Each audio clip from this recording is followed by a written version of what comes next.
Salut tout le monde, le petit Rustler VXL sur le départ. Alors comme promis, une carrosserie en super état.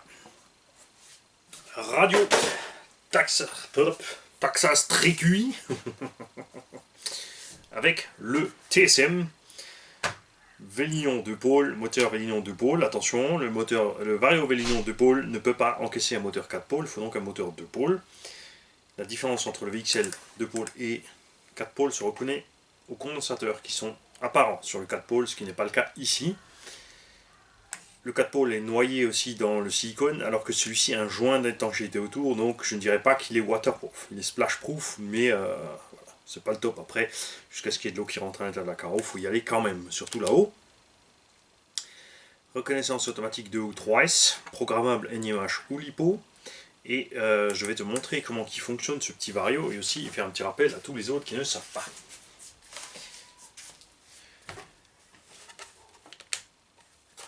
Tu allumes ta radio, tu allumes ton engin. Enfin, déjà, TSM. TSM là, désactivé, là, sur la touche multifonction, tu l'enclenches. Il se passe toujours rien, pas de panique, c'est parce que tu n'as pas mis de gaz. Tant que tu n'as pas mis de gaz, il ne se passe rien, je te montre. Là, je touche un peu les gaz. Tu vois?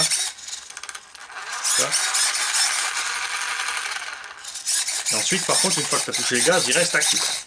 Sauf si tu éteins ici, ou si tu attends un petit moment, il revient à 0 de toute façon.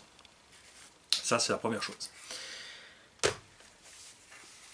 Si tu veux initialiser ton neutre, parce qu'il y a un souci avec, ou que tu as changé de radio, ou quoi que ce soit, sur un variateur VXL, tu appuies dessus et tu attends la petite lumière rouge.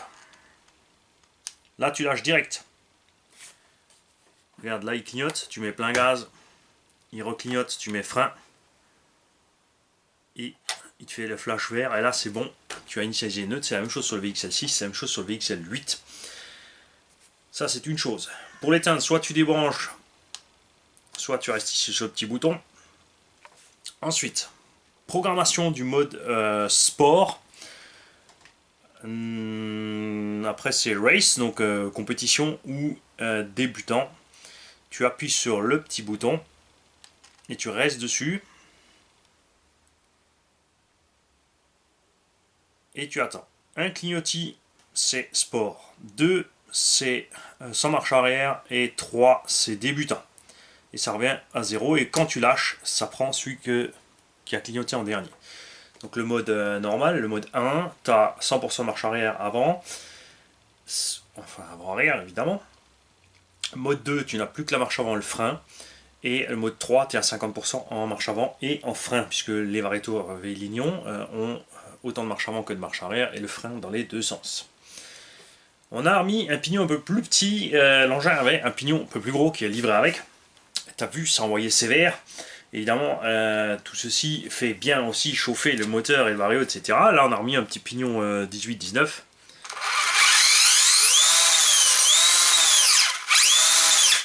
C'est déjà plus raisonnable. On est là en 3S, la batterie n'est pas pleine, elle est en mode storage à 370, 380.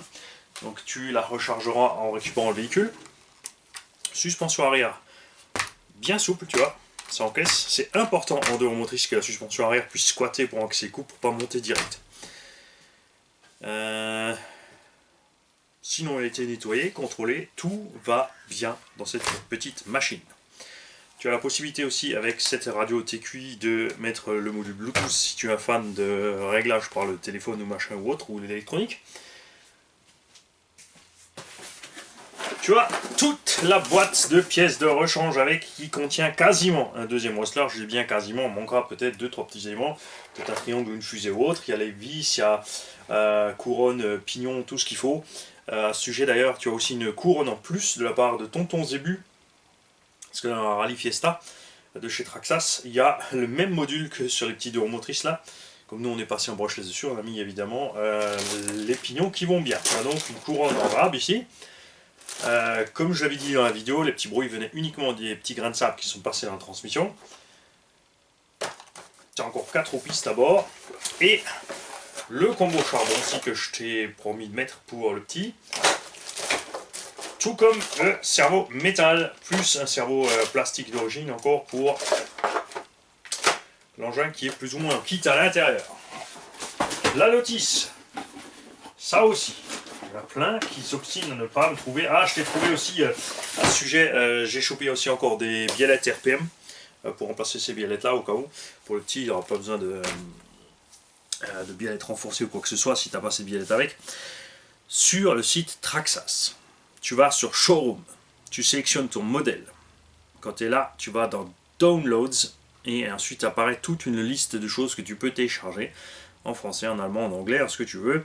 Il y a les éclatés ou les vues explosées, ça dépend comment en français on appelle ça une vue éclatée, en anglais c'est Exploded Viewed, donc c'est bien une vue explosée, après ça revient au même. De toute façon, tu as les notices donc, de la radio, du vario, de l'engin lui-même, tout ce qu'il faut. Ce petit engin, les points qu'il faut surveiller, ce sont les vis des triangles à l'arrière, surtout de ce côté, qui a tendance, puisque chaque fois que la suspension se comprime, elle tourne avec et elle revient. Il y en a une des deux qui a toujours tendance à se desserrer, je ne sais plus laquelle c'est, de quel côté. Donc il faut surveiller ça de temps en temps.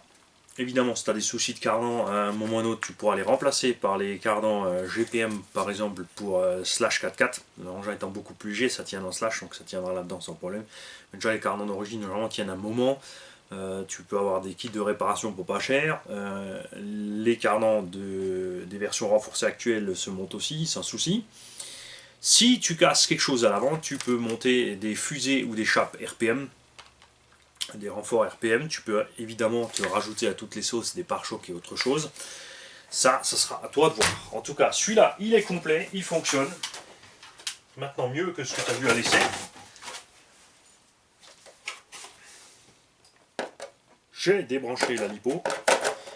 Je te ferme ça. Je te mets ça dans la petite boîte.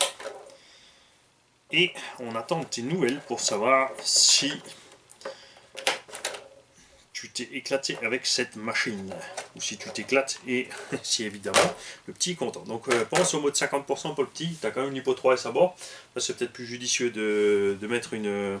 Ah, lipo, mode NIMH. Ouais, pour le petit, c'est peut-être plus judicieux de laisser une NIMH. Comment passer du mode NIMH au mode LiPo sur les VXL? Attention, ça ne marche pas sur le 6 et le 8S. C'est que pour le 3S. Que tu aies le 2 ou le 3 pôles. Là aussi, il y a une nuance entre le moment où tu restes sur le bouton ou pas. Tu allumes. Une fois que tu as allumé, tu rappuies. Et là, tu attends. Et tu attends. Et tu attends.